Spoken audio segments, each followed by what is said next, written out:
Good morning. ચાલો આજે આપણે જોવાના છે સ્વોટ એનાલિસિસ. બરાબર છે. સ્વોટ એટલે સ્ટ્રેન્થ.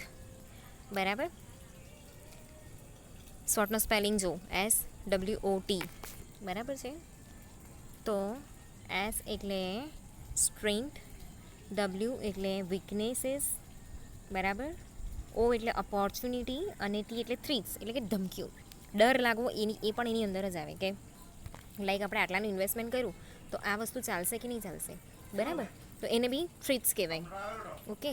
તો જે સ્વોટ વિશ્લેષણ છે એ આધુનિક વ્યૂહાત્મક સંચાલન માટે ઉપયોગમાં લેવાતું એક પ્રચલિત માળખું છે જેમાં નીચેના 4 પરિબળો છે એનું મૂલ્યાંકન કરી તેના આધારે વ્યૂહાત્મક નિર્ણય લેવામાં આવે છે.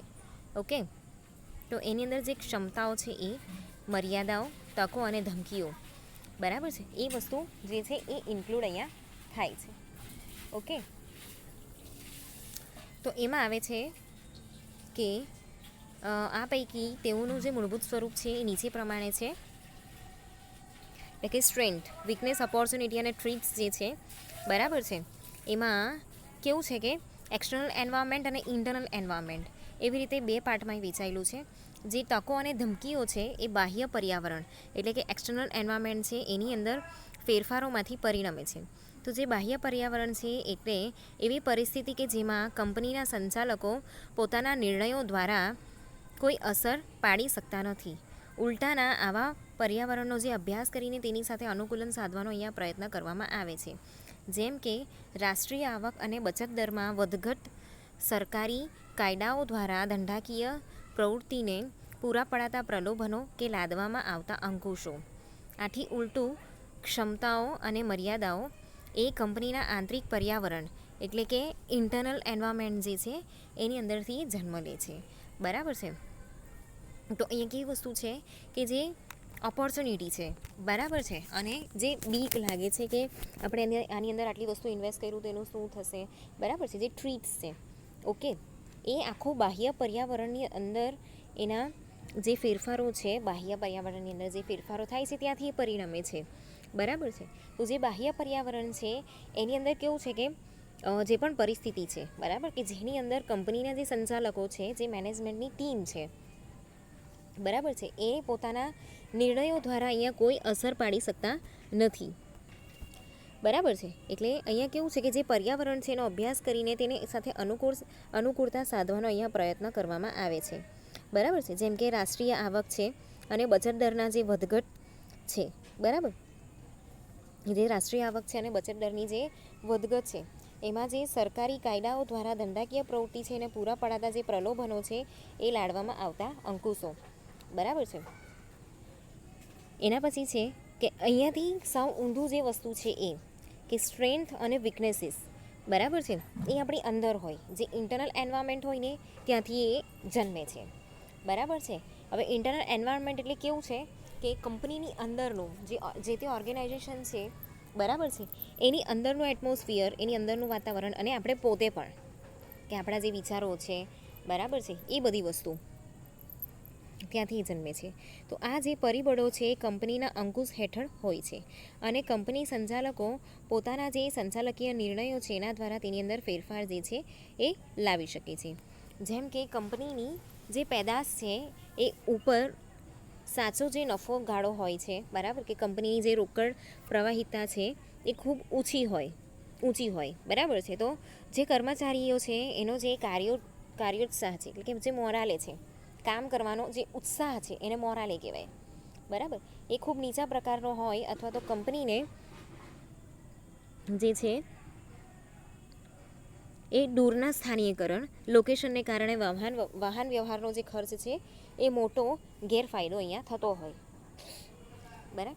તો અહીંયા ઉપર દર્શાવેલ જે 4 પરિબળો છે કયા સ્વોટ એટલે કે તકો અને ક્ષમતાઓ એ પોઝિટિવ પરિબળો છે. જ્યારે એનાથી શું થાય છે કે કંપનીને લાભ થાય છે. જ્યારે એનાથી ઉલટું જે ધમકીઓ છે, ટ્રીટ્સ છે એ અને જે મર્યાદાઓ છે એ નકારાત્મક પરિબળો છે, બરાબર છે. એનાથી શું થાય છે કે આર્થિક નુકસાન થાય છે, બરાબર છે. તો આમ જે આ પરિબળો છે એનું અંકુશિત અને બિન અંકુશિત સ્વરૂપ જે છે, બરાબર છે, તથા વિધેયાત્મક નકારાત્મક જે વલણ છે, અસરકારક વ્યૂહાત્મક સંચાલન છે એના માટે સહાયક નીવડે છે.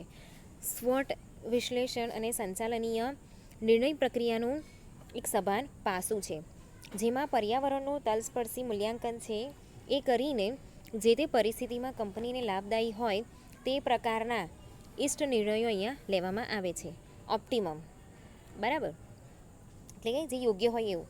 તો અહીં જે નોંધવું જોઈએ કે ઇષ્ટ ઓપ્ટિમમ નિર્ણયો એ હંમેશા શ્રેષ્ઠ નિર્ણયો સાબિત થતા નથી, બરાબર. જે યોગ્ય નિર્ણયો હોય એવું લેવાય છે, પણ એ હંમેશા યોગ્ય જ સાબિત થાય છે, બરાબર છે, કે સાચા જ સાબિત થાય છે એવું પણ નથી, બેસ્ટ છે એવું પણ નથી, બરાબર છે.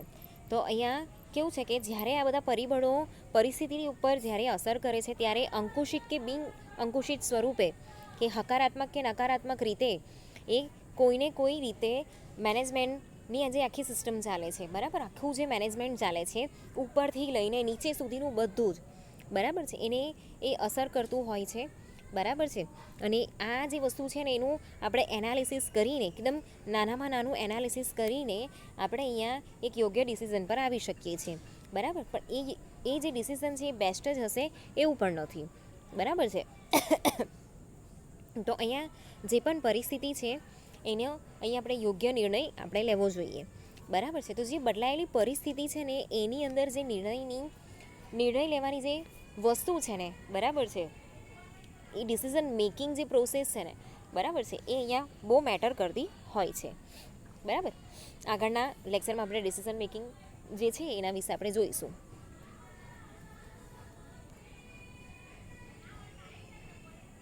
તો જે સંચાલનીય નિર્ણયો છે સતત બદલાતી આવી જે પ્રવાહિત પરિસ્થિતિ છે, તો એ પરિસ્થિતિમાં લેવાતા કોઈ પર્યાવરણનું સ્વોટ સ્વરૂપે અહીંયા દર્શાવાતું પૃથ્થકરણ એકમની ઉદ્દેશની સિદ્ધિ અર્થે અહીંયા સહાયક નીવડે છે.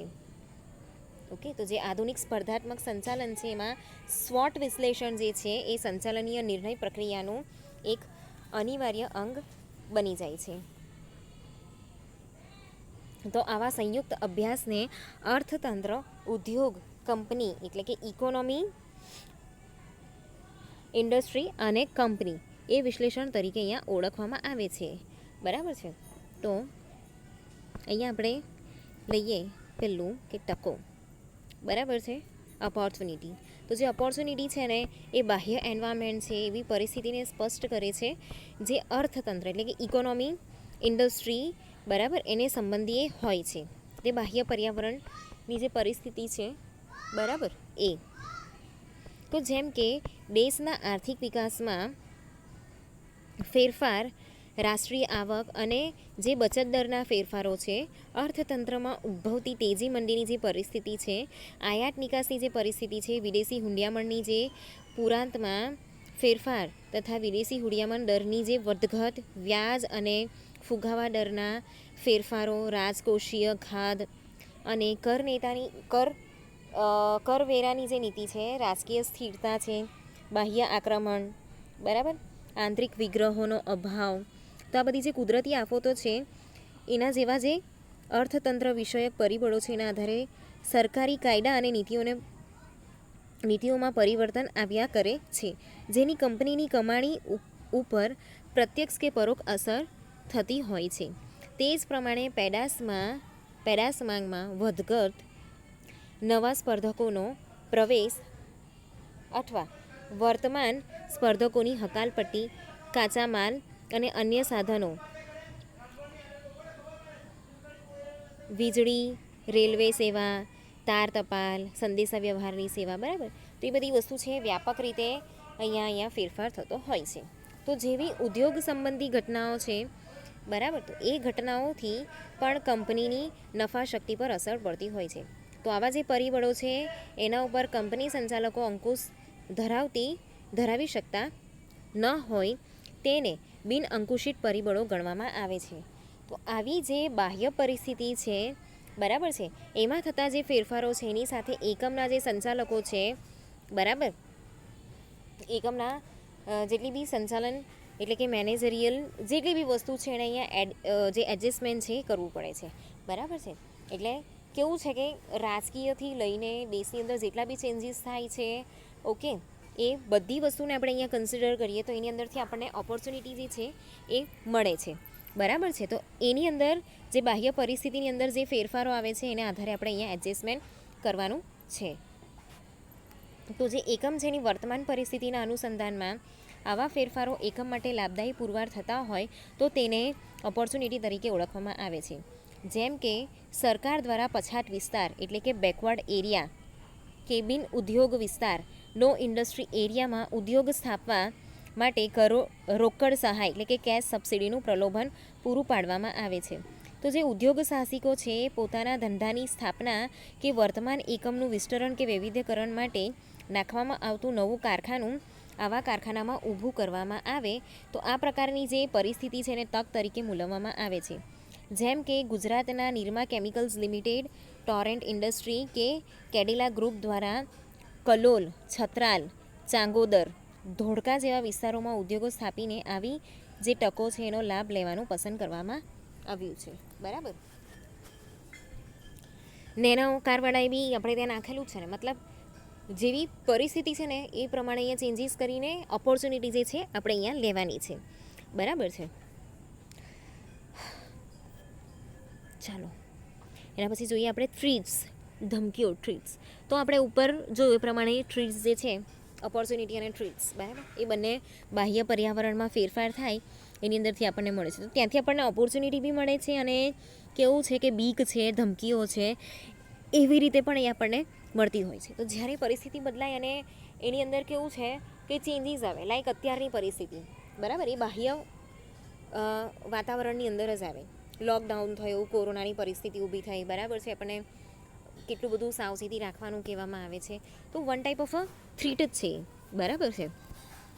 તો આ બાહ્ય જે એન્વાયરમેન્ટ છે એની અંદર એ ફેરફાર થયો, બરાબર. આપણે માર્ચ મહિનાથી આ બધી વસ્તુ જે છે એ ફેસ કરીએ છીએ. લોકડાઉન થયું, બધી કંપની ફેક્ટરી બી ત્યાં બી લોકડાઉન થઈ ગયું, બરાબર છે. વ્યક્તિ જઈ નથી શકતા, જેવું ઉત્પાદન થવું જોઈએ એવું થતું નથી, બરાબર. અત્યારે જો કે પરિસ્થિતિ બહુ બધી કંટ્રોલમાં છે. તો છેક 6-7 મહિને આ બધી પરિસ્થિતિ ઊભી થઈ. તો ત્યાં સુધી જે વસ્તુ હતી, બરાબર છે, એ સમયગાળામાં આપણે એ બધી વસ્તુ ફેસ કરીને, બરાબર, આખા વર્લ્ડમાં, તો એ ટ્રીટ્સ જ કહેવાય. ઓકે. તો અહીંયા કેવું છે કે જે બાહ્ય પર્યાવરણ છે એને એની સાથે ફેરફાર, એની અંદર ફેરફાર થાય તો એની સાથે અનુકૂલન સાધીને એકમને આવા ફેરફારો છે એમાં ઓછામાં ઓછું નુકસાન થાય તે પ્રકારના સભાન પ્રયત્નો કરવાના છે, બરાબર છે. તો હવે જે આ કોવિડ-19ની પરિસ્થિતિ હતી, અંદર લોકડાઉન થયું, બરાબર છે, ઉત્પાદન બંધ થઈ ગયેલું, ઓકે, બહુ બધું મતલબ ઇકોનોમિકલી બી આપણે બહુ બધા નીચે આવી ગયા છે, બરાબર છે. બધી જ પરિસ્થિતિમાં એવું છે. ઓકે.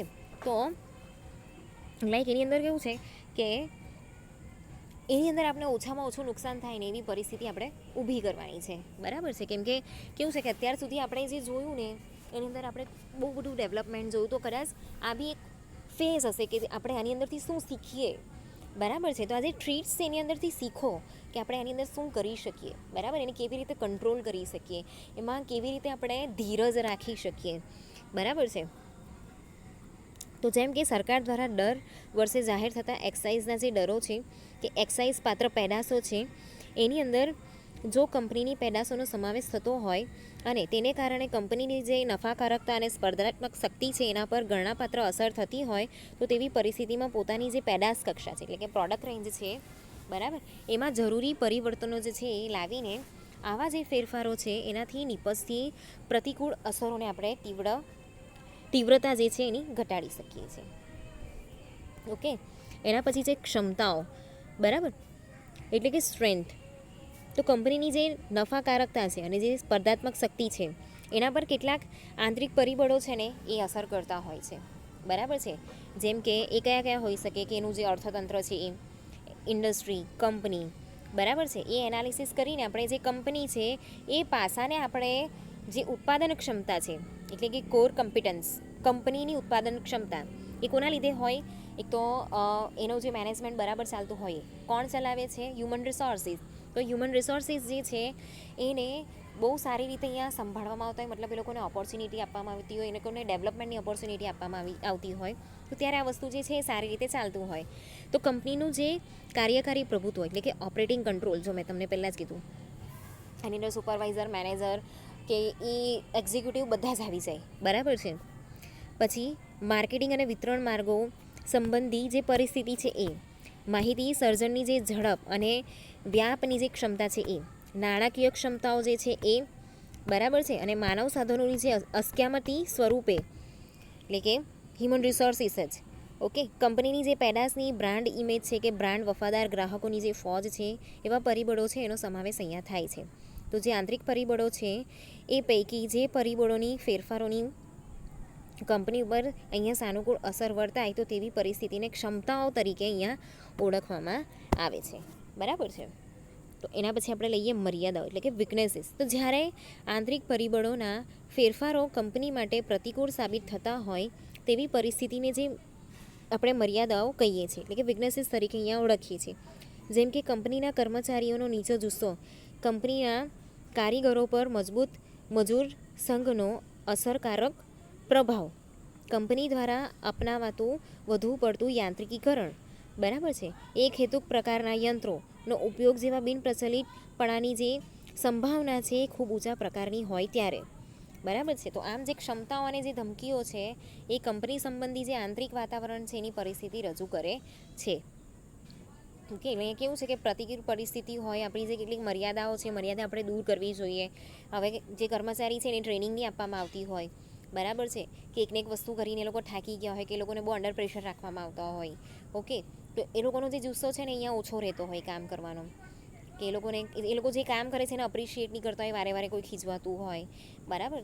પછી કંપનીના જે કારીગરો છે એના પર મજૂર સંઘનો જે અસરકારક પ્રભાવ હોય, બરાબર છે. પછી કંપની દ્વારા અપનાવાતા વધુ પડતા યાંત્રિકીકરણ, ઓટોમેશન, એટલે કે મશીનરી પર વધારે કામ થતું હોય, બરાબર છે.